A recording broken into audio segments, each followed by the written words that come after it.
আমরা আজকে কথা বলবো সংবিধান বাস্তবায়ন আদেশ 2025 নিয়ে বিষয়ে আলোচনার জন্য আমাদের সঙ্গে যুক্ত হয়েছেন এবি পার্টির চেয়ারম্যান জনাব মুজিবুর রহমান মঞ্জু। আমাদের সঙ্গে আছেন যে সংবিধান সংস্কার কমিশনের সদস্য জাতীয়তাবাদী আইনজীবী ফোরামের সদস্য ব্যারিস্টার মঈন ফিরোজী। আমাদের সঙ্গে কিছুক্ষণের মধ্যে যুক্ত হবেন জামায়াতের আইনজীবী অ্যাডভোকেট শিশির মোহাম্মদ মনির। আমরা আজকে তিনজনের সঙ্গে আলোচনা করব। আপনাদেরকে স্বাগত জানাচ্ছি আমাদের আজকের আলোচনায়। আমি শুরুতে একটু মঈন ফিরোজী ভাইয়ের কাছে যেতে চাই। মঈন ফিরোজী ভাই, আজকে আপনি শুনেছেন যে ঐকমত্য কমিশনের পক্ষ থেকে প্রধান উপদেষ্টার কাছে বা সরকারের কাছে যেই সুপারিশমালা, তাদের সেই সুপারিশমালা তুলে ধরা হয়েছে, সেখানে আমরা জুলাই সনদের যেই 84টি সংস্কার প্রস্তাবনা আমরা দেখেছি, সেখানে অনেকগুলো বিষয় নোট অফ ডিসেন্ট ছিল বিএনপি সহ কয়েকটি রাজনৈতিক দলের।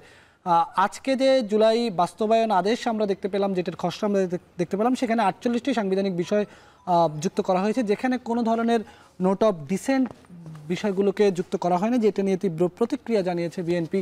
এই বিষয়ে একটু আপনার মতামত শুনতে চাই ফিরোজী ভাই। জি, আপনাকে ধন্যবাদ। জুলাই সনদ যেটা সবাই মিলে সই করেছে, সেখানে নোট অফ ডিসেন্টটা এই ডকুমেন্টেরই অংশ।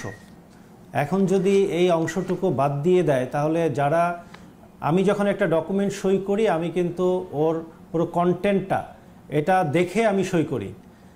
সুতরাং আজকে যদি কোনো একটা অংশ বাদ দিয়ে সুপারিশগুলো সরকারের কাছে দেয়া হয়, তাহলে এই ডকুমেন্টটাকে এক ধরনের বিকৃত করা হলো, অথবা এই ডকুমেন্টটাকে বিতর্কিত করা হলো। জুলাই সনদ আমাদের একটা জাতির জন্য ঐতিহাসিক ডকুমেন্ট। এই ডকুমেন্টটা প্রত্যেকটা দল, কিছু কিছু রাজনৈতিক দল বাদে ম্যাক্সিমাম দলই কিন্তু এটাকে অনুমোদন করেছে, এবং তারা ভবিষ্যতে রাষ্ট্র গঠনে যে এই ডকুমেন্টটা যাতে একটা দিক নির্দেশনা হিসেবে কাজ করে, সেইভাবেই এই ডকুমেন্টটা অ্যাকসেপ্ট করেছে। এখন বাস্তবায়নের প্রক্রিয়াতে এসে যদি জুলাই সনদকেই কাটছাট করা হয়, তাহলে এই পুরো একটা এগ্রিড ডকুমেন্টটা আবার একটা ডিসএগ্রিমেন্টের মধ্যে ফেলে দেওয়া হলো। তাহলে এই 9 মাস ব্যাপী এত কিছু আয়োজন, এত আলোচনা, সবার পরামর্শ, সবাইকে নিয়ে একমত, এই পুরো বিষয়টাই একটা প্রহসনে পরিণত হয়ে যাবে। বাস্তবায়ন নিয়ে একটা সবসময় জটিলতা ছিল, কিন্তু কন্টেন্টটা নিয়ে জটিলতা ছিল না। কন্টেন্ট নিয়ে কিন্তু সবাই একমত ছিল। বাস্তবায়নের বিষয়ে যে সুপারিশগুলো করেছে এখন বর্তমানে, সেটাও আমার একটা প্রশ্ন আছে।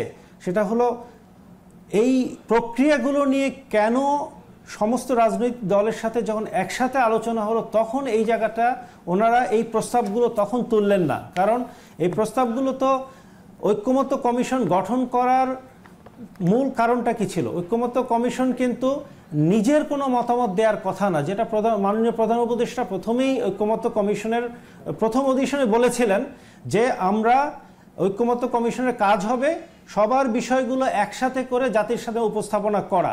কিন্তু যদি সবার বিষয়ের জায়গায় তাদের কিছু বিষয় এখানে জুড়ে দেয়, তাহলে এই ঐক্যমত্যের জায়গাটা ওনারা নড়বড়ে করে দিল। ওনারা একটা বিষয় নতুনত্ব এনে সব রাজনৈতিক দলের এতদিনের আয়োজনটাকে এক প্রকার ডিসরিগার্ড করলো। জি, আমি একটু মঞ্জু ভাইয়ের কাছে প্রশ্ন করতে চাই। জনাব মুজিবুর রহমান মঞ্জু, এবি পার্টির চেয়ারম্যান। মঞ্জু ভাই, আজকে বিএনপি নেতা সালাউদ্দিন আহমেদ বলেছেন জাতীয় অনৈক্য প্রতিষ্ঠার প্রচেষ্টা গ্রহণ করেছে জাতীয় ঐক্যমত্য কমিশন। অন্যদিকে জামায়াতের সেক্রেটারি জেনারেল মিয়া গোলাম পরোয়ার বলেছেন, যারা একই দিনে গণভোট চায় তারা জুলাই সনদকে অকার্যকর করতে চায়। এখানে দুটি বিষয় আছে। মিয়া গোলাম পরোয়ার কিন্তু এই কথাটি বলেছেন যে একই নির্বাচনের দিন জুলাই সনদের যে গণভোটের আয়োজন, সেটির কথা বলা হয়েছে, আবার তার আগেও বলা হয়েছে। সব মিলিয়ে এই যে বিএনপি জামাতের মধ্যে যে অনৈক্য, সেটি এখনও রয়ে গেছে। এই বিষয়ে আপনার মূল্যায়ন কি আসলে, মঞ্জু ভাই? ধন্যবাদ। বিএনপি জামাতের অনৈক্যের বিষয়টা তো আমি আগেও বলেছি, আমরা বারবার বলেছি যে বিএনপি জামাতের মধ্যে যে ইগোটা কাজ করছে, এখানে মূল প্রসঙ্গটা হচ্ছে ইগো, এবং এই ইগো দূর করা তো খুব কঠিন।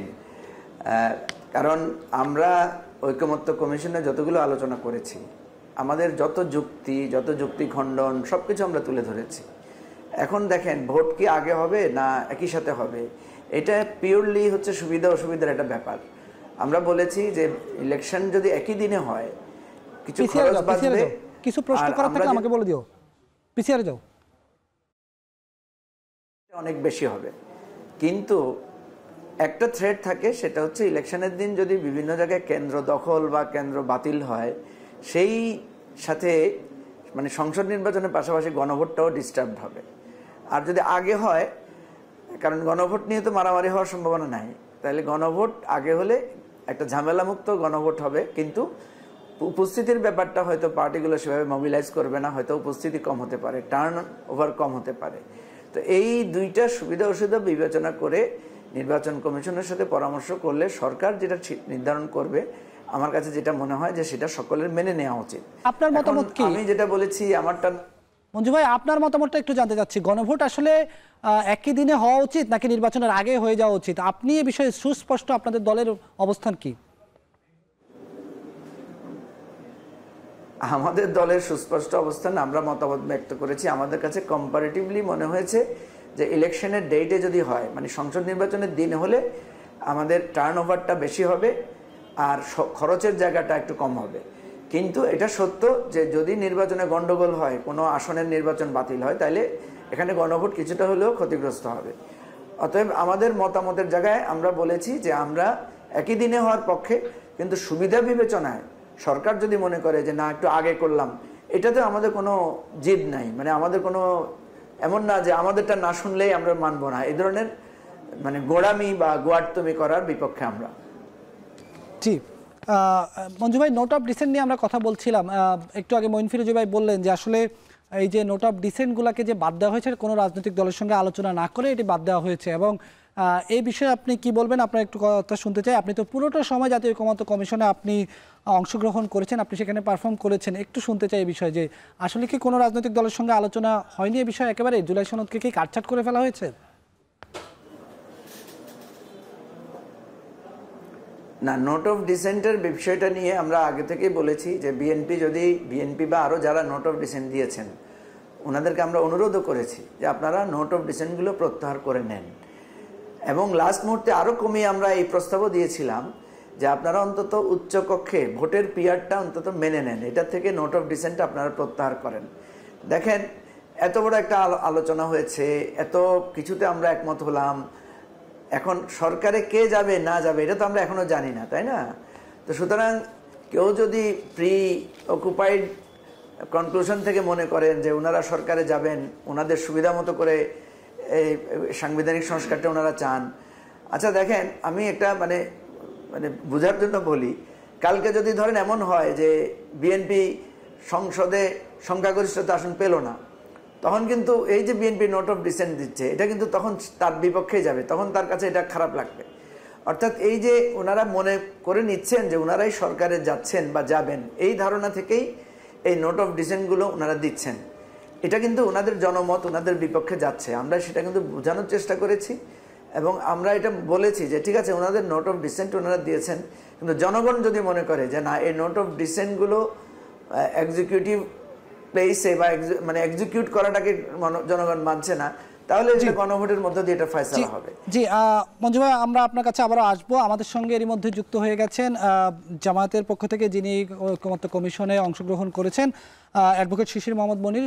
শিশির ভাই, আপনাকে স্বাগত জানাচ্ছি আমাদের আজকের আলোচনা। শিশির ভাই, আজকে আমরা এটি জানি না এটি কোনো কোইন্সিডেন্ট কিনা, আমরা যখনই দেখতে পেয়েছি যে জাতীয় ঐকমত্য কমিশনের পক্ষ থেকে প্রধান উপদেষ্টার কাছে সুপারিশ করা হয়েছে এবং ঐকমত্য কমিশনের পক্ষ থেকে এ বিষয়ে কথা বলা হয়েছে, আপনি ফেসবুকে আলহামদুলিল্লাহ লিখে একটি পোস্ট করেছেন।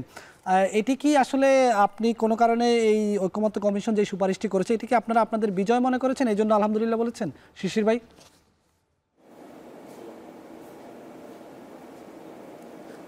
এখন কি আর ফেসবুকে তাহলে আলহামদুলিল্লাহ বলা যাবে না? আলহামদুলিল্লাহ তো মানুষ যে কোনো কারণে যে কোনো প্রেক্ষাপটে বলতে পারে। আপনার কাছে মনে হচ্ছে যে এটা আমি ঐকমত্য কমিশনের জন্য বলেছি, আমার মনে হয় এটা কোইন্সিডেন্স, এটাকে এইভাবে ব্যাখ্যা করার প্রয়োজন নাই। ঐকমত্য কমিশন যে রিকমেন্ডেশন করেছে, আমি মনে করি সেই রিকমেন্ডেশনগুলো অত্যন্ত যুগোপযোগী এবং একটি ঐতিহাসিক কাজ তারা করেছেন। রাষ্ট্র যদি এই মেকানিজমটাকে অ্যাকসেপ্ট করে অগ্রসর হয়, বাংলাদেশের যে নতুন যাত্রা, সেই যাত্রা আমরা দেখতে পাব, এবং সকল রাজনৈতিক দলেরই উচিত এটাকে ওয়েলকাম করা, অযথা বিতর্কের জন্ম না দেওয়া, এবং এটিকে নিয়ে নতুন বিতর্ক উত্থাপন করার অর্থ হলো সংস্কার প্রক্রিয়াকে বাধাগ্রস্ত করা। সংস্কার প্রক্রিয়া এখন অগ্রসরমান, সবকিছু বাস্তবে রূপান্তর হতে যাচ্ছে। আমাদের সকলের দায়িত্ব হবে, আমরা যারাই বাংলাদেশকে ভালোবাসি, গণ অভ্যুত্থানকে ভালোবাসি, গণ অভ্যুত্থানের পক্ষ অবলম্বন করতে চাই, তাদের সকলের উচিত হবে এক বাক্যে এই সংস্কার প্রক্রিয়াকে সামনের দিকে অগ্রসর করে নিয়ে যাওয়া। এখানে যদি আমরা কোনো ধরনের কোনো বাধা বিপত্তি এবং কটু মন্তব্য করি, তাহলে হয়তো সংস্কার প্রক্রিয়ার ক্ষেত্রে আমাদের যে উদ্দেশ্য এবং আমাদের যে ইচ্ছা সেটা প্রশ্নবিদ্ধ হবে। সংস্কার প্রক্রিয়া হবে, বাংলাদেশ নতুন করে যাত্রা শুরু করবে, সকল রাজনৈতিক দল তাকে অ্যাসিস্ট্যান্স দিবে, এইটাই হওয়া উচিত সংস্কার প্রক্রিয়ার মূল উদ্দেশ্য। এবং রাজনৈতিক দলগুলোর মধ্যে এরকম একটা ওয়েলকামিং টেন্ডেন্সি থাকা উচিত বলে আমি মনে করি। সেই জন্য আমাদের পক্ষ থেকে আমরা এই প্রপোজালকে ওয়েলকাম করি, এই প্রপোজালকে রেসপেক্ট করি, এই প্রপোজালকে সময়োপযোগী মনে করি এবং এই প্রপোজালের মাধ্যমে বাংলাদেশের যাত্রা স্থায়ী হোক এবং সংস্কার। শিশির ভাই, আপনি বলেছেন আপনাদের পক্ষ থেকে আপনি ওয়েলকাম করছেন ঐকমত্য কমিশনের এই সুপারিশগুলোকে, কিন্তু আজকে আমরা দেখেছি জামায়াতের সেক্রেটারি জেনারেল মিয়া গোলাম পরোয়ার তিনি বলেছেন যে নির্বাচনের দিনেও গণভোট করার একটি অপশন জাতীয় ঐকমত্য কমিশন এখানে রেখেছে, এটি রেখে নির্বাচন ঐকমত্য কমিশন একটি দলের হয়ে কাজ করছে। এই বিষয়ে তাহলে কি বলবেন? এটা একটা প্রস্তাব সম্পর্কে বলেছেন, ওখানে তারা বলেছেন নির্বাচনের দিন অথবা আগে অন্য যে কোনো এক সময় নির্বাচন, অর্থাৎ ঐকমত্য কমিশন এই ব্যাপারে কোনো সিদ্ধান্ত দেয়নি, অপশন দিয়েছে। অপশনটা সরকার ঠিক করবে, ফলে এখানে কোনো বিরোধ আমি দেখছি না। সেক্রেটারি জেনারেল যে কথা বলছেন তার সঙ্গে আমি যা বলছি তার সঙ্গে কোনো বিরোধের কোনো কাজ আছে, কোনো কারণ আছে বলে আমি মনে করছি না। আমি মনে করি যে দুইটা অপশন দিয়েছেন, এই দুইটা অপশনের একটা তো গৃহীত হবে এবং এই ক্ষেত্রে আমরা মনে করি নভেম্বর মাসের শেষের দিকে গণভোট অনুষ্ঠিত হলে এটা ভবিষ্যতের জন্য বাংলাদেশের জন্য ভালো হবে। আপনি একটা জিনিস দেখতে পাবেন, জামাত ইসলামী যে প্রপোজাল দেয় এটা অনেকেই অনেকটা দেরি করে বোঝে, কিন্তু শেষ পর্যন্ত এটি বাংলাদেশে অনেক ক্ষেত্রেই অতীতে সত্য প্রমাণিত হয়েছে। যেমন ধরুন কেয়ারটেকার গভর্নমেন্ট, কেয়ারটেকার গভর্নমেন্টের প্রবক্তা ছিল বাংলাদেশ জামাত ইসলামী। 36 বছর পার হয়ে যাওয়ার পরে এখন এসে আমরা সকলে মিলে একমত হচ্ছি যে কেয়ারটেকার গভর্নমেন্টই হলো একটা প্রপার সিস্টেম। ফলে আমি মনে করব যে কথাগুলো এখানে বলা হচ্ছে যে আগে নির্বাচন অনুষ্ঠিত হতে পারে, গণভোট আগে অনুষ্ঠিত হতে পারে, এটা আমরা আমাদের যুক্তি উপস্থাপন করে বলছি, কারণ বলছি, কার্যকারণ বলছি, কেন চাই সেটা বলছি। অন্যরাও যদি তা ভিন্ন কিছু মনে করেন তারাও তাদের যুক্তি উপস্থাপন করবেন, কারণ বলবেন, পক্ষে বিপক্ষে আর্গুমেন্ট করবেন। এই আর্গুমেন্টের মাধ্যমেই সরকার একটাকে গ্রহণ করে নিবে বলে আমার কাছে মনে হচ্ছে। জি, আমি একটু সংক্ষেপে ব্যারিস্টার মঈন ফিরোজী ভাইয়ের কাছে একটু আসতে চাই, তারপর একটু বিরতি নেব। মঈন ফিরোজী ভাই, নোট অফ ডিসেন্ট যেহেতু রাখা হচ্ছে না জুলাই সনদে, এখন আসলে এই জুলাই সনদের চূড়ান্ত পরিণতি কি? এটি যদি জনরায়ে অর্থাৎ গণভোটে যদি এটি পাশ হয়ে যায় তাহলে এই নোট অফ ডিসেন্টগুলো যদি, এটি আমি একটু ধরে নিচ্ছি, যদিও মঞ্জু ভাই একটু আগে বলেছেন যে বিএনপি ধরে নিয়েছে বিএনপি সরকার গঠন করবে, এটি তো নাও হতে পারে। তারপরে আমরা এটি ধরে নিয়ে যদি আলোচনা করি যে বিএনপি যদি সরকারও গঠন করে ফেলে আর এখানে একদিকে আমরা দেখছি নোট অফ ডিসেন্টও রাখা হচ্ছে না, তাহলে কি বিএনপি কি করবে? আসলে এখানে কি করার আছে বিএনপির, যেহেতু নোট অফ ডিসেন্ট নেই? আমি একটু আমার পুরনো আলোচনাটাকে একটু কারেকশন করব, কারণ নোট অফ ডিসেন্ট থাকছে না জুলাই সনদে, আমার মনে হয় এই কথাটা ঢালাওভাবে এভাবে বলা ঠিক না। ওনাদের রেকমেন্ডেশনে হয়তো কিন্তু ফিরোজী ভাই, আজকে সালাউদ্দিন আহমেদ নিজেও কিন্তু এই অভিযোগ তুলেছেন যে নোট অফ ডিসেন্ট নেই। তিনি নিজেও কিন্তু বলেছেন, বিএনপি নেতা সালাউদ্দিন আহমেদ তিনি নিজেও বলেছেন যে জুলাই যে বাস্তবায়ন যে আদেশ, সেই আদেশে নোট অফ ডিসেন্ট রাখা হয়নি। তিনি এটা নিয়ে উদ্বেগ প্রকাশ করেছেন। কিন্তু না, কথাটা শেষ করি, সেটা হলো জুলাই সনদের ডকুমেন্টটা তো অলরেডি এক্সিকিউটেড ডকুমেন্ট, সুতরাং ওখানে যেভাবে আছে ওইটা তো আর এখন কাটছাটের কোনো জায়গা নেই, সুতরাং ওটা অ্যাজ ইট ইজ আছে। কিন্তু ওনার যে রেকমেন্ডেশনটা আজকে সুপারিশ যেগুলো দিয়েছে সেখানে হয়তো নোট অফ ডিসেন্টটা রাখছেন না, কিন্তু এটার একটা ডেঞ্জার আছে। ডেঞ্জারটা হচ্ছে যে ওনাদের রেকমেন্ডেশনের ভিত্তিতেই গণভোটের প্রশ্নগুলো দেয়া হবে। সো গণভোটের প্রশ্নের মধ্যে যদি রেকমেন্ডেশনে নোট অফ ডিসেন্ট না থাকে তাহলে এই পুরো যে ডকুমেন্টটার ভিতর থেকে মূল বক্তব্য এবং নোট অফ ডিসেন্টের এই পুরোটা জনগণের সাথে পূর্ণাঙ্গভাবে উপস্থাপিত না হওয়ার সম্ভাবনা আছে। গণভোটটা কবে হবে সেটা একমাত্র ইস্যু না, গণভোটে কি প্রশ্ন করা হবে এটা একটা কিন্তু খুবই গুরুত্বপূর্ণ বিষয়। কারণ আপনি জনগণের কাছে যে প্রশ্নটা দিবেন সেই প্রশ্নটা যাতে এই জুলাই সনদের টোটাল স্পিরিটটাকে ধারণ করে।